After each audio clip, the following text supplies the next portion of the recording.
Indus water treaty Bharat Pakistan మధ్య కాల్పుల విరమణ జరిగిన తర్వాత కూడా యుద్ధ మేఘాలు కమ్ముకునేలా చేస్తున్న ఒప్పందం ఇదే. ఆపరేషన్ సింధూర్ కంటే కాస్త ముందే ఉగ్రదేశానికి మోడీ సర్కార్ ఇచ్చిన రిటర్న్ గిఫ్ట్ కూడా ఇదే. సింధు నదిలో నీళ్లు పారకపోతే భారతీయుల రక్తం పారిస్తామంటూ పిచ్చి ప్రేలాపనలు పేలుతున్న భారత్ కొట్టిన దెబ్బ ఆల్రెడీ ఉగ్రదేశం గొంతెండిపోయేలా చేసింది. ఈ మాట స్వయంగా ఆ దేశ ఎంపీనే నిండు సభలో చెప్పి నోరు నెత్తి కొట్టుకున్నారు. కట్ చేస్తే ఐక్యరాజ్య సమితికి ఇండియాపై ఫిర్యాదు చేసింది.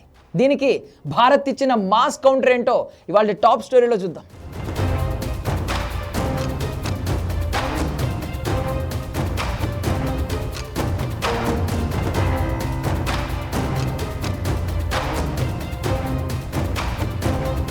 ఉగ్రవాదాన్ని పెంచి పోషిస్తుంది, ఉగ్రవాదులను ఇండియాపైకి ఉసిగొలుపుతుంది, అంతర్జాతీయ వేదికలపై మాత్రం ఉగ్రవాదంతో బాధింపబడుతుంది తామేనని ఆస్కార్ రేంజ్ పర్ఫార్మెన్స్ ఇస్తోంది.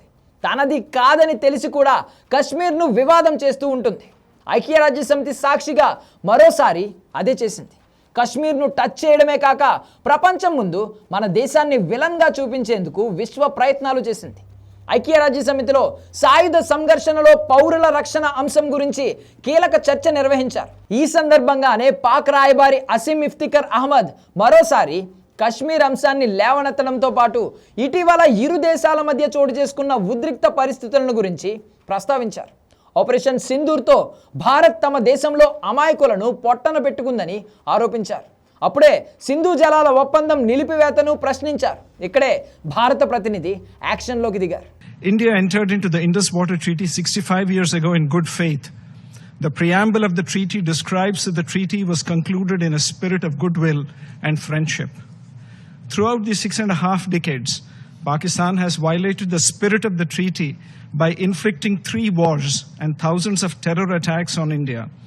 In the last 4 decades, more than 20,000 Indian lives have been lost in terror attacks, the most recent of which was a dastardly targeted terror attack on tourists in Pahalgam last month. India has shown extraordinary patience and magnanimity throughout this period.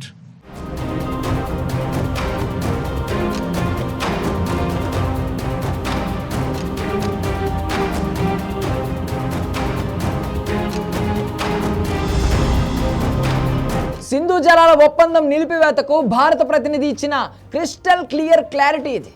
65 ఏళ్ల క్రితం భారత్ చిత్తశుద్ధితో పాకిస్తాన్తో సింధు జలాల ఒప్పందం కుదుర్చుకుంది. కానీ ఈ 6.5 దశాబ్దాల్లో పాకిస్తాన్ 3 యుద్ధాలు చేసిన ఒప్పందాన్ని ఉల్లంఘించింది. వేల మంది ఉగ్రవాదులు భారత్లో దాడులు చేశారు. 4 దశాబ్దాల్లో ఉగ్రవాదులు చేసిన దాడుల వల్ల భారత్లో 20,000 మంది పౌరులు ప్రాణాలను కోల్పోయారు. దీనంతటికీ కారణం పాకిస్తానే. భారత్లోని పౌరుల జీవితాలను, మత సామరస్యాన్ని, ఆర్థిక వ్యవస్థని దెబ్బతీయాలని చూస్తోంది. అది మాత్రమే కాదు, సింధు ఒప్పందం జరిగినప్పటి నుండి ప్రాథమికంగా ఎన్నో మార్పులు జరిగాయి. 2 ఏళ్లుగా ఒప్పందంలో సవరణలు చేయాలని భారత్ కోరినప్పటికీ పాక్ పట్టించుకోలేదు. వీటన్నింటినీ సహించలేక సింధు జలాల ఒప్పందాన్ని నిలిపివేశామని ఐక్యరాజ్య సమితికి తేల్చి చెప్పారు పర్వతనేని హరీష్. ఇక్కడే పాకిస్తాన్కు క్రిస్టల్ క్లియర్ క్లారిటీ ఇచ్చారు. 4. It is against this backdrop that India has finally announced that the treaty will be in abeyance until Pakistan, which is a global epicenter of terror, credibly and irrevocably ends its support for cross-border terrorism. It is clear that it is Pakistan which remains in violation of the Indus Water Treaty. Thank you, Mr. President.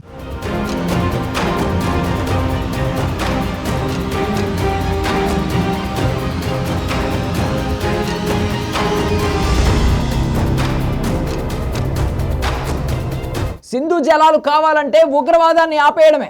పాకిస్తాన్కు భారత ప్రతినిధి ఇచ్చిన last option ఇదే. మీరు ఉగ్రవాదాన్ని ఆపనంత వరకు సింధు ఒప్పందాన్ని మరిచిపోవాల్సిందే అని తేల్చి చెప్పారు. అప్పుడే పాకిస్తాన్కు ఉగ్రవాదులకు ఉన్న లింకుల్ని సైతం అంతర్జాతీయ వేదికపై బయటపెట్టారు. ఆపరేషన్ సింధూర్తో భారత్ జరిపిన దాడులలో చనిపోయిన ఉగ్రవాదుల అంత్యక్రియలను పాక్ సర్కార్ అధికారిక లాంఛనాలతో నిర్వహించడాన్ని హైలైట్ చేశారు.